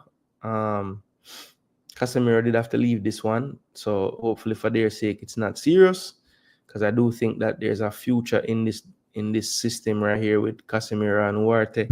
I think Huarte is just like the younger, more vibrant person that will get around, and Casemiro just reads the game, can transition. But also, I've been pleasantly surprised with Huarte's ability to pass forward. Like, he's not really that bad finding a pass. So, yeah, it looks to be a decent buy as of right now. I think with him, it might just be making sure that the fitness stays there in terms of injuries. That's the only thing I can see holding him back still. But yeah, 3-0 to Manchester United. Good win for them. Hate saying it. I've said it enough, so let's move on. So there were actually 2 other games going on while this was going on. I actually watched piece of pretty much all of them, but I was watching this game for a good stretch of it. The Forest Newcastle game. Basically, in this one, this is how it looked. 3-1. Murillo getting the goal from a set piece. And then Isak getting the goal from a corner as well. Ricochet, and then he was first to react, and then Joe Linton with a nice left foot to the far post, and then Harvey Barnes about a minute after coming on gets the third and the goal that basically killed our Forest for the day. Fresh off getting the manager of the month, Nuno loses at home 3-1, and Chris Wood, who was the player of the month for the first time in a while, doesn't score at home in a game. So the good old player and coach of the month curse back to the damage again this season. But yeah, Newcastle, couple decent results now. Looking like the back four is a little bit settled. Trippier has been out, so Livramento been holding down that spot. Lewis Hall looks like he is the first choice left back at this point, boosted by the news of getting called by England this week. The midfield, sometimes you might see Gordon on the left, Murphy on the right, Almiron. But I think that midfield trio of, well, pretty much is 5 players that they're rotating in midfield. Bruno G, Sean Longstaff, Joe Willock, Joe Linton, and my boy named Sandra Tonali, right? So they have a little bit of depth there. So the team is just getting a little bit better results, I think, because they're a bit more healthy, and they can kind of continue to pick the same team to kind of keep that flow going. They didn't really have that luxury all this season so far. I think it's been a lot of lineups that are picked off necessity of who they have. Now finally Eddie Howe is, getting to pick off a tactics now, not necessarily who can I actually play because they're actually fit. So that's a big change for Eddie Howe, and you're seeing the results get better since the team is getting a little fitter and players are getting back, But Forest, disappointed loss for them, I would say, because they have been, controlling their home turf so far this season. But 3-1 loss to them. And to be honest, I thought Newcastle was the better team on the day. Really, no argument. I don't think Nuno would have an argument with that either. Based on the run of play, how much they had the ball, all those features there that you would look at. Final third entries, 62 to 53 in favor of Castle. So, Forest played well, but I just think that Newcastle played better. And in the end, the difference was just a couple of really good moments. Isak real sharp in the box, and then Joe Linton, brilliant finish, composed finish, going into the box on the right, cutting onto his weaker foot, and then wrapping his foot around it to put it off the far post into the goal. And then, of course, Barnes off the bench, sealing it up, as Coach McLaren would say. So, big win for Newcastle away from home against a team that entering the weekend was in third. That's definitely a bigger scalp than maybe the name would suggest, I would say, especially when you factor in the form they were on going into this game.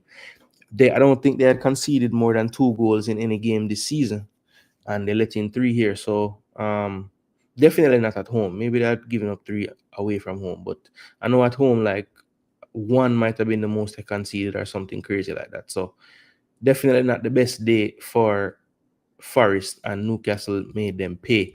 Now, this was a huge upset for this weekend, probably the huge upset of the weekend. Tottenham, whose home form has been pretty awesome lately, 4 goals and 4 goals, I think, in their last two at home. They fell 2-1 to Ipswich after being 2-0 down at halftime, no less. The first goal, terrible defending. Romero wins the first header. Not the greatest header, but it's okay. And then a scrap for the second ball, and it's two Tottenham players just looking. I think it was Brennan Johnson and forget who was behind Smuddix. And Smuddix just saying, no, come feet. Overhead, boom, into the goal, 1-0. And then again, if there's any kind of set piece goal mouth action happening, Tottenham's keeper is not up for it. So again, a team bullies them. Delap is the one that benefits this go around. And really, it wasn't even a bullying this time. The ball was played in, and it was kind of unlucky because Vicario gets a hand to it, but the ricochet Dragosin can't sort out him feet fast enough, just can put it towards his own goal, and then Delap was on the doorstep to smash it in. So 2-0. They were given a lifeline though in the second half. Good corner from Pedro Porro. Very good header from Bentancur. But it just wasn't enough for Tottenham. They did dominate territorially for the most part in this game. And if they were to get a late equalizer or even score too late, one probably couldn't argue because they did create some decent chances, and they did have a good game in terms of some of the factors of the game, the possession, just things of that nature. But I do think that Ipswich was finding it a lot easier to create clear chances, and that's evidenced by them having a 4-2 advantage in the big chances, right? 17-8 shots though for Tottenham, and the shots on target 5-3 for Tottenham. So in those metrics that would cause a goal, they were a little bit better. So it was a strange one, because Tottenham on the balance of play were probably the better team, but I just feel like the intangibles Ipswich were doing them a lot better. Every loose opportunity, it seemed like they were getting there. So you have to give them the credit for just fighting hard and fighting to the victory. 44 entries, not bad for Ipswich, but 63 for Tottenham, so a lot more. But yeah, I mean, if you want to watch some quality programming about this game, I suggest you go watch Expressions. Believe me, you laugh till you're weak. You think Murillo could get game in the top 5 teams in the EPL? I believe so too. He's only 21, 22. So yeah, they're gonna make some decent money when they decide to sell him if he wants to leave. Or I'm sure they would want to turn over the profit that he's gonna bring them.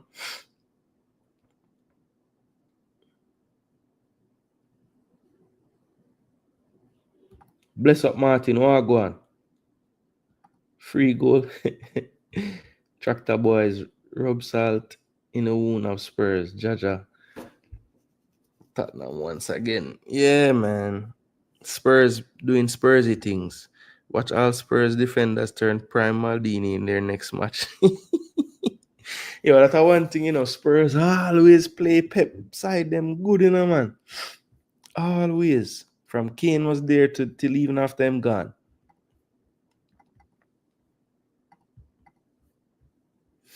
So Tottenham Ipswich, the big scalp of the week, people. 2-1. Yeah, man, 2-1. Omari had some silky moves in the midfield. Nah, lie. Never get the highest score still, but him do him thing, people. Do him thing. Good ball retention. Dribble past someone. Look at 5 successful dribble. Damn.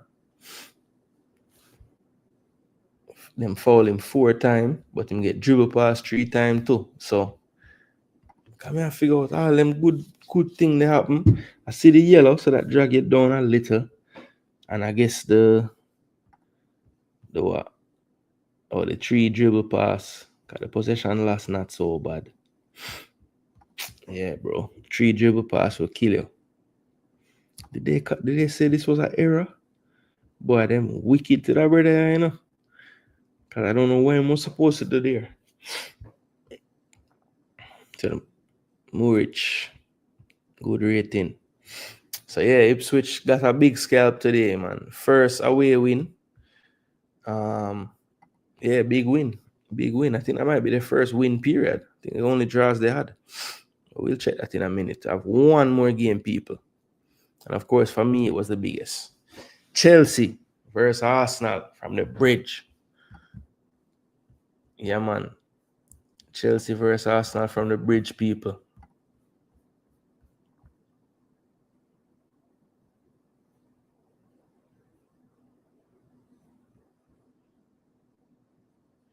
Yeah, man, them never really do us the same as City in these last few years. Maybe because Arsenal a bit more up for it because of the North London something, maybe. But trust me, when it forward on to City, Wolves and Tottenham, yeah, man, them always give them some issues, man, every time. And Crystal Palace too. But Crystal Palace not always. All right, people. So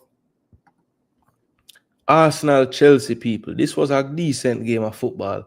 The first half I thought was a little bit cagey, a little bit tight. But once the second half started and the teams opened up a bit, thought it was much more, entertaining football. Now, somebody like myself who can appreciate tactical battles, I thought the first half was good as well. At the start, quality in the front third was lacking from both teams. So it kind of was almost half in a way, like bubbling up, not quite getting to the surface.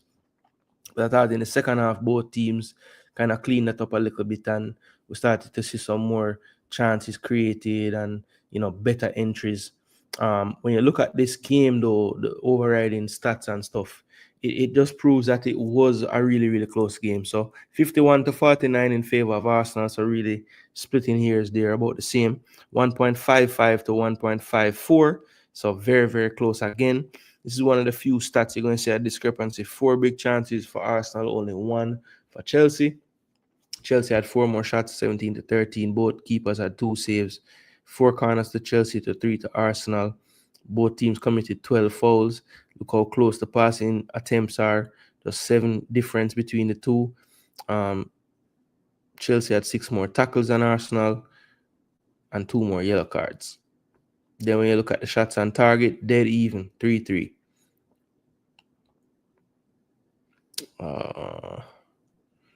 Chelsea looked like they were going down that left side more and right to the center.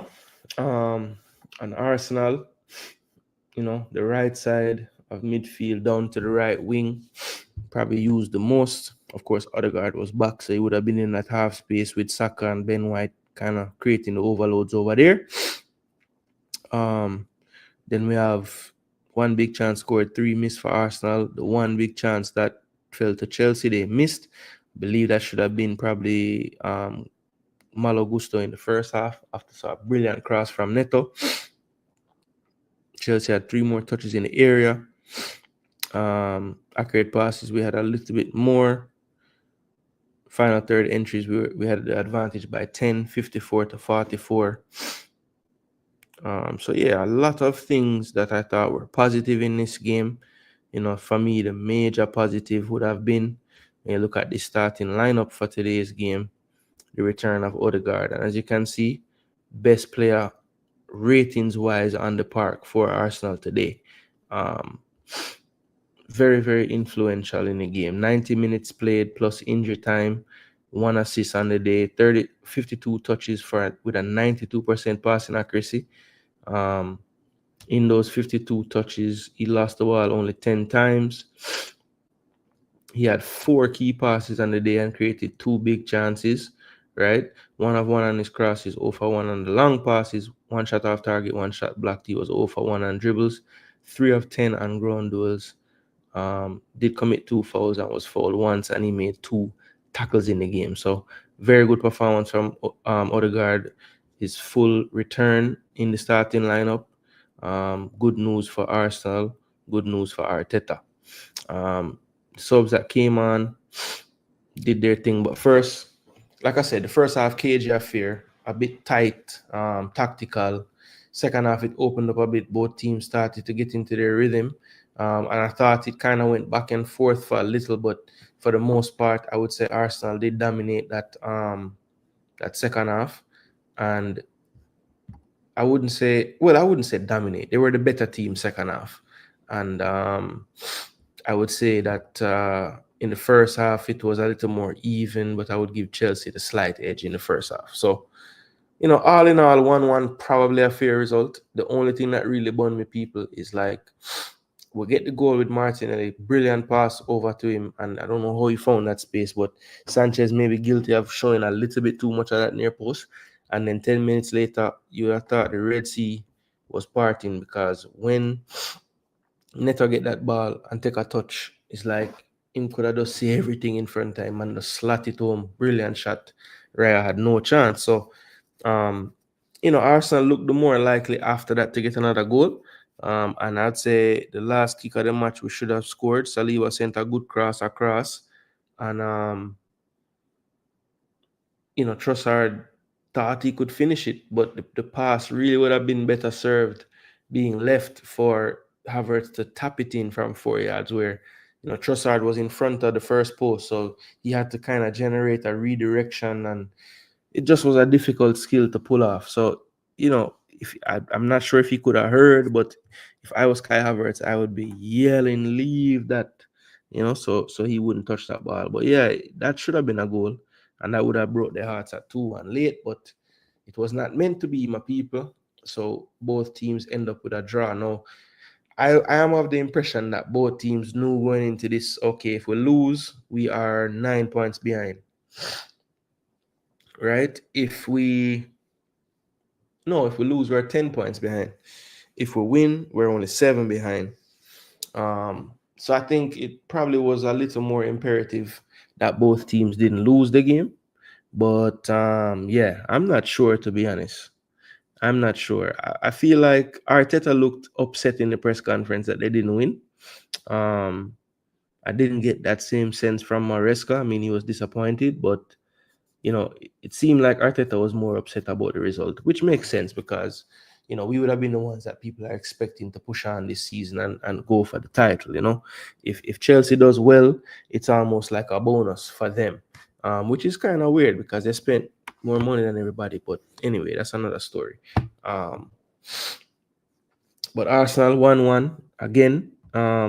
Odegaard, great to have him back. Glad that he's probably not going to be with Norway, so he can keep on recovering and get his fitness up to speed.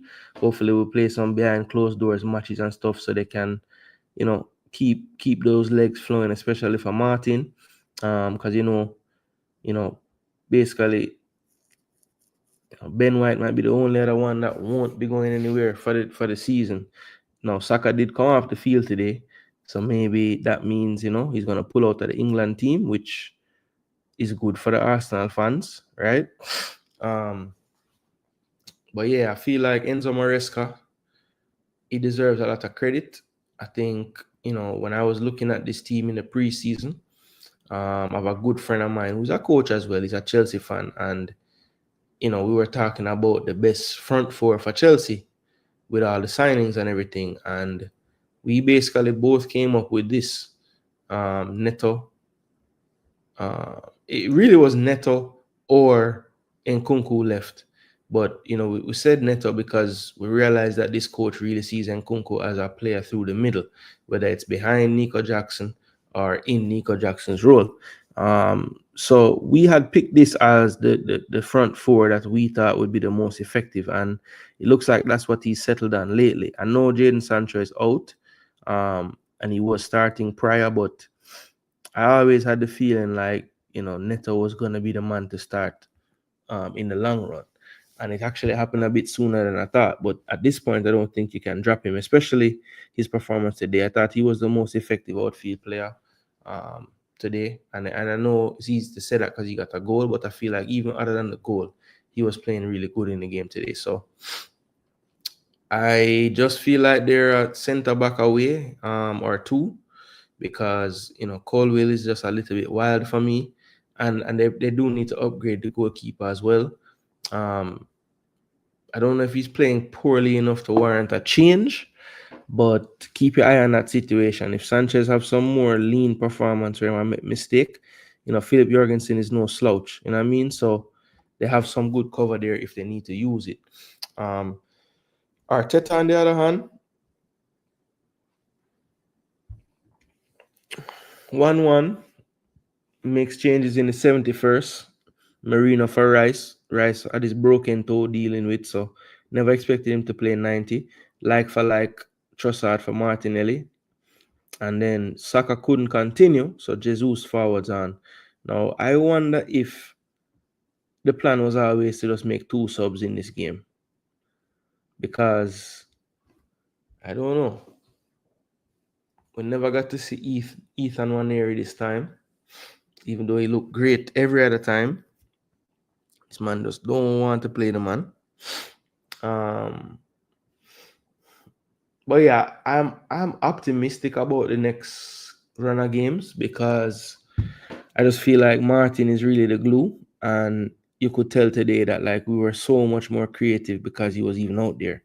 Just the attention that he garners and all of that stuff, So yeah. Punroy, big up, Yeah man, I'll keep it up always, man. And tell them to like the stream, yes. Cause them love bad mind man like sometime, I don't know why. I don't know why.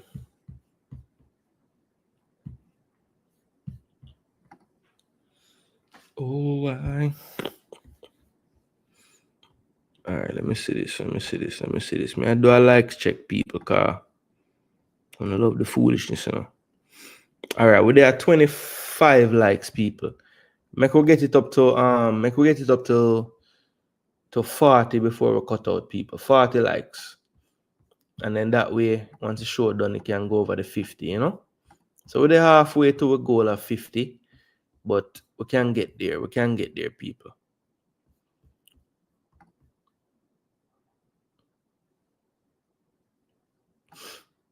Yeah, Sanchez, I don't know. He's an enigma. He can have good games, but more often than not, he make some like a bonehead decisions and mistakes. You have to call him out sometime.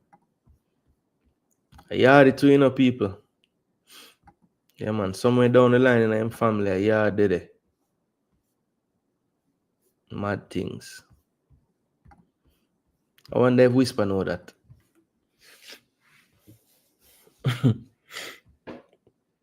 And Cole Palmer, people. I think this game too. One of the storylines is gonna be the quietness of Cole Palmer and Saka. Cole Palmer edged it out in the rating 6.7 to Saka 6.5. I thought Cucurella deserves a heap of credit for the job he did on Saka. I think if I was about to play Saka, I would show them Cucurella videos because I think Cucurella has kind of figured out like some of the ticks that Saka has, depending on what he wants to do. Because he was definitely, like, you could tell he did a lot of research on Saka before defending him.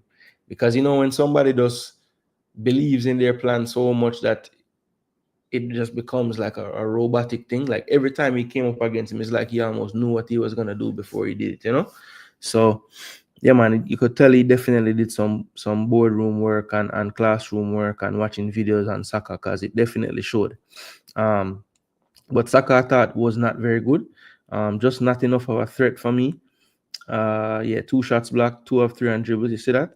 I thought he was locked up, but he beat him twice somehow. 39 touches, 14 of 17. A lot of possession lost there, 15. So 4 of 10 on ground duels. 0 of 3 crosses, 0 of 1 on the long passes. Was fouled twice and made an interception in the game. Now, Cole Palmer, on the other hand, I do remember some brilliant turns that he made throughout the game. Cole McGee. And yeah, he played the full 90, had 50 touches, 77%, 1 key pass, 0 for 4 on crosses, 3 for 4 on the long passes, 1 shot on target, 1 off target, 2 shots blocked, 1 of 4 on dribbles attempted. 3 of 9 on ground rules, lost the ball 18 times, one foul and was fouled once and committed a foul and made one tackle and was dribbled past once as well. So Caicedo continued his good run of form. And Fofana played good today. I mean, I usually don't really think he's gonna play that good. He usually does something foolish in the game, but he was solid today. I have to give him his credit. I thought the back line of Arsenal was good as well. Timber, I thought a little bit wasteful when he got into the final third, got into some good spots, but just lacked that cutting, that final quality. I thought Partey was good. I'm surprised he got a 6.9. Thought he was a little better than that on the eye test. And Declan, you could tell, wasn't quite 100, really favoring. You could tell he's dealing with something. I guess just his presence alone, Arteta thought would be important. And to be honest, it was. I mean, we pretty much were on top most of the time. He was, well, not most of the time, but we were doing just fine with him on the pitch. It's not like it fell apart when he came off, but I could tell why Arteta would want him to still play, even if he's kind of dealing with some issues. And he did. And he did put in a shift for the team today for sure. I thought Raya had a good game too, by the way. But yeah, this one ended 1-1. Not really the result that either team really needed, to be honest. And the reason why I said that is I'm going to show you guys the league table now, and you'll see why the draw maybe wasn't the best result for either team. So here's the league table. As I switch over. All right, people, smash the like button. Don't forget that part, please and thanks. Yeah, man, as you pass through, just smash that like, all right? So let's look at the league table, people, from 2019-18, move right up, all right? So this is the 3 relegation teams right now. 4 points for Southampton, 6 points for Wolves after the win today, and Crystal Palace on 7. So as you can see, the teams in the relegation zone all have 1 win from their last 3, and that's kind of giving them a little bit of a boost. Southampton just haven't been able to consolidate that with anything else, as they have 4 losses surrounding that 1 win. Wolves at least had the 2 draws leading into this win. And, after they won their last game, Crystal Palace, which was 3 games ago, they drew the next one. So you have to capitalize when you get that win. Just keep on getting some more. But for right now, they're in the relegation zone, look in all these teams above them. All right, so just the first batch here up to 14. We have 17th place Ipswich after that big win. So they got to 7 last week. I mean, they got to 5 last week. This week they get all the way up to 8 points. So, and yes, this was their first win. They had 5 draws, 5 losses previous to this game today. Everton, 10 points out of the relegation zone. Had a draw today, the 0-0 draw, one of the most boring matches ever. Then you have Leicester City on 10 points as well. Just there by virtue of having more goals scored, because the goal difference is identical. And then we have West Ham in 14th and 12 points. Now we move into the clubs with 15 points, and that is Manchester United and Bournemouth. Goal difference is right at 0 right now for both teams. Man United only scored 12 goals this year, so Bournemouth, who have 3 goals more, have that tiebreaker. Then we move into the teams on 16 points, and there's 2 of them. Brentford in 11th on 16, 0 goal difference, and Tottenham with a plus 10 goal difference. Very good. 16 points as well. Plus 10 is like up there by the leaders' goal difference, and they probably have more than a lot of the people up there in terms of the plus. So Villa now all the way to 9th. They were, before these last 2 games of losses, they were right up there in 4th, I believe it was. 2 losses in this league gets you down to 9th from up there. So they're on 18 points right now. Newcastle on the same, but a better goal difference by 2. They have 2 wins on the bounce, in contrast to the 2 losses for Villa. So 2 teams going different ways right now. Fulham in 7th, also on 18 points, a little better goal difference, and they have an even better last 3 record, because they're unbeaten in their last 3 with 2 wins and a draw. Now Brighton comes up next amongst the teams on 19, and there are 4 of them. Brighton, 19 points plus 4 goal difference. Nottingham Forest, 19 points plus 5 goal difference. Arsenal 19 points plus 6 goal difference. Chelsea 19 points plus 8 goal difference. So that is that contingent at 19th. That's the third, fourth, fifth, and sixth clubs right now in the Premier League. Then the top two, Man City, 23 points plus 9 goal difference. 2 losses in a row. When's the last time you saw that? And then you have Liverpool flying right now. Only dropped points in 2 of their 11 matches. So their total is right at 28 points. And they have a plus 15 goal difference. So by every standard, they are the leaders in this league. I think only goals scored would be something that they're not leading, and they're only one off the pace of City with that. So yeah, Liverpool doing really, really well. As I said, there are some tough fixtures to come. So we shall see how Liverpool does to get through the tougher parts of their season as well. All right. It was summer, so Parma wasn't cold today. They've been playing one-way attack. They're going to lose a lot in and upset teams. Yep.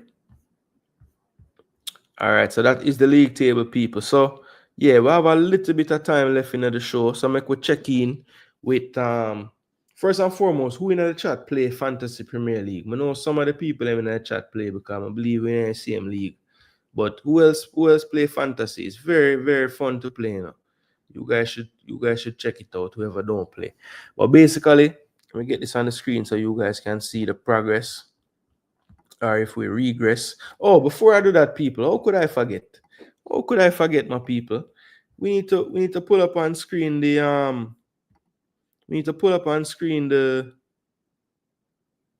the rankings for the week, right? So let's get that done. All right, so first and foremost, people, we have the standings for the week this week, and this is week 11.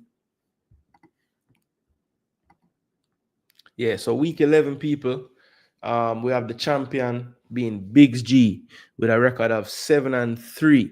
So good work, Biggs G. Owen, big up yourself, Owen. 7-3 with 3 correct scores. One of the better weeks so far.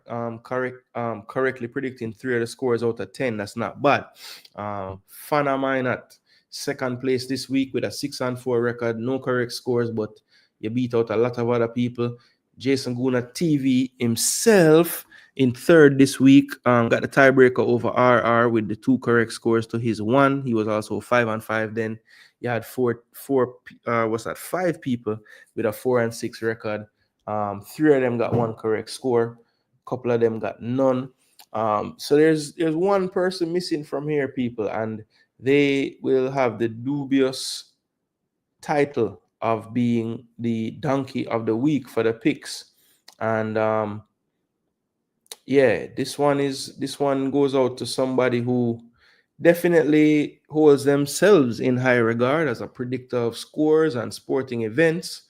But I don't know if this is a good endorsement for that, because none other than Dukeland Stennett, donkey of the week with the picks. He went 3-7 in the 10 games. And yeah, the donkey in this case was so nice, we had to do it twice. So Duke, you're surrounded by donkeys and you fit right in this week. All right. So big up to everybody that participated. Duke, you're still my brethren. Don't take it no way. You just came last. So you were the donkey of the week. All right. So that was the standings for this week. Thanks to everyone who played again. We always enjoy seeing who can get the most correct. And we've had some tough weeks, but this wasn't such a bad week for me. Today just didn't really turn out that good. I think I missed 3 of the 4 games this week. I was sitting pretty yesterday, but yeah, didn't close out the week strong enough, you know. So congrats again to Biggs G Owen for the win. All right. If I wasn't a City fan, I would get at least 6 right. Yeah, what you say? Yeah, make all of you pick them based on where you need City to do, or what needs to happen for City to be successful, right? Yeah, that's a hard thing. I pick better in leagues where I don't have a team. No bias, no reason to want a team lose. We just go off what we see with the ball game, you know?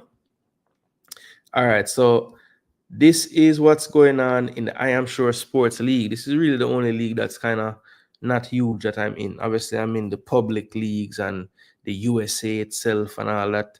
I make a big jump in the US this week though, from 18,000 all the way to 6,000 odd. Not bad. Make a big jump in the overall too.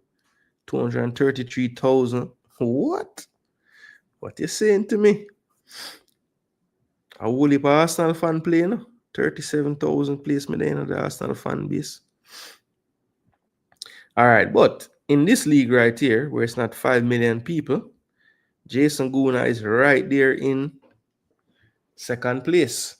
And look who is winning in this as well. We meet again, Biggs G. Owen Biggs G, we meet again. So this week I had Owen by 4 points, and he's over me in the table by 3 points right now.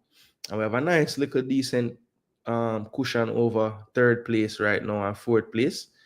But yeah, this was my team for the week. Actually, I played my free hit, and if you play fantasy, you will know that the free hit basically means that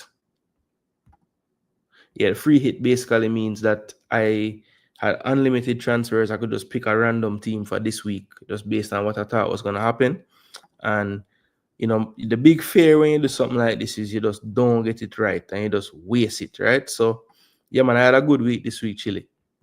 So I think for this competition I'm in with the I Am Sure Sports group, I think 82 was the highest for the week. So I did make good use of my free hit. And it could have been better. I benched Fabianski and I started Sells, and of course Sells got 2 points somehow. I think he got some save bonus, and of course that would have been 7 points more, so that's 89. And other than that, I couldn't really have done anything differently to get any more points besides that. But I thought it was well played by me. I got Cunha, Wood, and Solanke. Solanke, I was just figuring, okay, it's Ipswich at home. You're gonna get some goals. I'm sure you'll be within, around the running. The one that I kind of regret is, Bowen was more of a, okay, they're playing Everton. Bowen usually scores at home, but I didn't really factor in how poor West Ham have been. That has to count for something. So I just wouldn't touch any West Ham attackers right now. I just don't think it makes sense. Salah, of course, captaining him and not going with Haaland at all was a big shout. And I just took a chance with Bruno and he came through.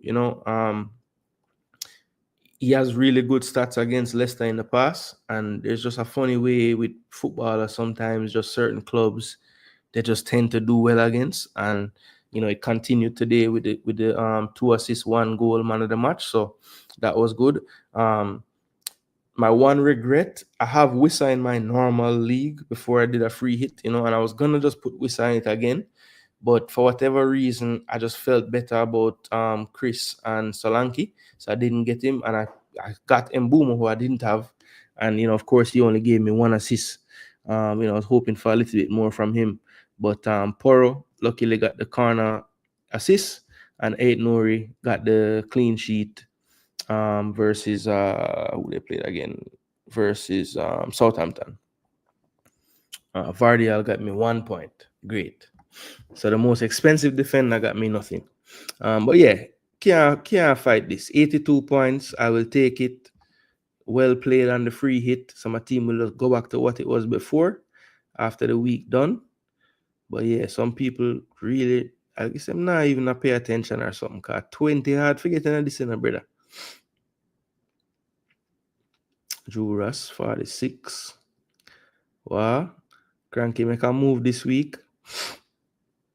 J Ross. Dre Anywhere. Demo. Fabi Frano. Palmer. Antigua Bay United. Yo, so let me see how Owen side look this week. 78 Owen gets, Moreno, Robinson, Henderson, Gundo, Salah captain, Mbuma, Kulusevski, so ended up Wissa too. and Cunha. Okay, so that will do it. That will do it. Yeah, so not bad, not bad. Right there. I mean, only 3 points. That's nothing in fantasy. So just want to stay right around there all season, and then last couple of weeks we just take it home. All right, so that is that. Now, I don't know if you know about the fantasy draft game, but I like this fantasy draft game as well. Now, the difference with this is obviously you don't compile a team with a budget. Only each player can only be on one team in the league. So, I have players and everybody in this league have their own players. So I'm in first in this one. I have a decent little lead, about 40 odd points. But this was the team for this week in this league. Flecken and Collins are picked up. I'm not really sure. Brentford don't really keep clean sheets at home, but I don't know. I don't know. I don't know what I was thinking with that one. Milenkovic didn't give me nothing. Got 3 goals scored on him. Konate, good job. Actually, I got lucky here because I started Kadioglu against Man City because I figured he would play like a attacking-ish role. And I just like to take chances with defenders if they can score goals because, they get like 6 points for a goal or whatever. So, yeah, that was my thinking. But he didn't play at all, which is great. So I got Konate's points off the bench. So it was about to be really bad if Kadioglu did come on and play and don't do nothing and get 1 point. I would have had everybody on my backline get 1. I have Salah in this league as well, which is great. So really, Salah and Cunha carried me this week, and Konate. Everybody else didn't score anything. So that's why 43, I've definitely got the most out of the team to get the 43 because without them 3 baller there, this could have been a ugly, ugly week for my side, right? But in the end, it was fine, and I have a nice little lead, so we're good there. Let me check the other one, Pickpocket FC. And the other one, yeah, I'm in first too, and I have an even bigger lead in this one, but this is the side. Verbruggen started. Kirkes, Gabriel, and Konate. So I have Konate and Salah in both, and I have Cunha. So again, those 3 guys gave me the difference why I had a little bit more in this one. I have Harvey Barnes in this one. So yeah, it's decent weeks, and because in this you don't really get the double points for the captain and all these other wild cards you can play. So a week of 51 in this league is decent, Like if you look, like I got 41, 52, 40, 52, 51, 46, say 29. That's a bad week. 62, 56. Yeah. So, if you can get over 40, I would say in this league, you're doing decent because of just the way how the points are and how they work and everything. You have to do some transactions before this thing come back in. But we have a week and a half, 2 weeks before the window done. So I have plenty time. I have to see who get injured, if anybody get injured over the break and all them things there. So, yeah, man, people, that was the FPL check-in. So we covered all the things in the topic for this week. We spoke about the EPL week, the review show in full. We gave you the prediction champ, the donkey of the week. Congrats again to ONG, Biggs G himself with the win. Donkey of the week, none other than Duckland Stennett. Yeah, man. Donkey of the week himself. 3-7 record. Nobody did worse than that this week. So, Duke, we have a long time for you to wear that crown of donkey. So, you couldn't have chose a better time for it, The only better time would have been like the last week of the season. So, we can call it that for the whole summer. But we'll get there one day. We'll get there one day. But yo, people, thanks again for the support. Respect to everybody where check in, even if you just forward, just for big up the place. Drop your like, we still appreciate it. Yeah, man. And everybody just know, say, now the focus shifts. The focus shifts over to the national team now. We can put away the club gear for a couple of weeks, and we can get right on the train of our national team, the Jamaica Reggae Boys. So as I said, people, look out for the content this week. We're going to have multiple shows. I have some more tickets to give away before Thursday as well.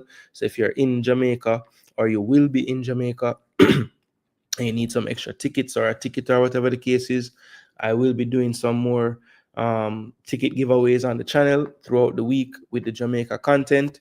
You can look out for definitely a couple of shows in the week. We're going to be doing a CONCACAF quarterfinal show where we'll talk about all 4 fixtures, look at all the squads, talk about some key players.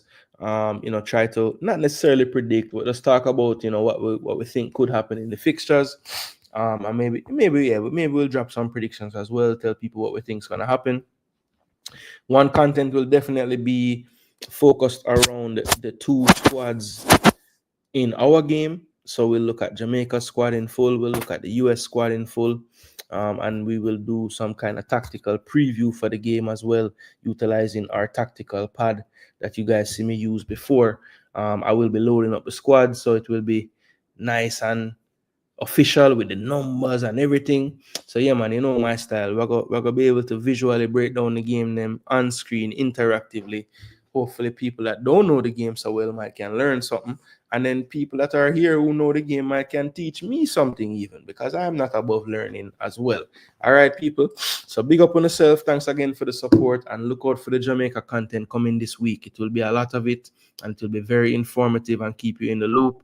And if you still need tickets, people, I have some given away. So stay tuned for more. Thanks again for the support. I'm Jason Gooner. This is Jason Gooner TV, and have a great evening. Let's go, Reggae Boys.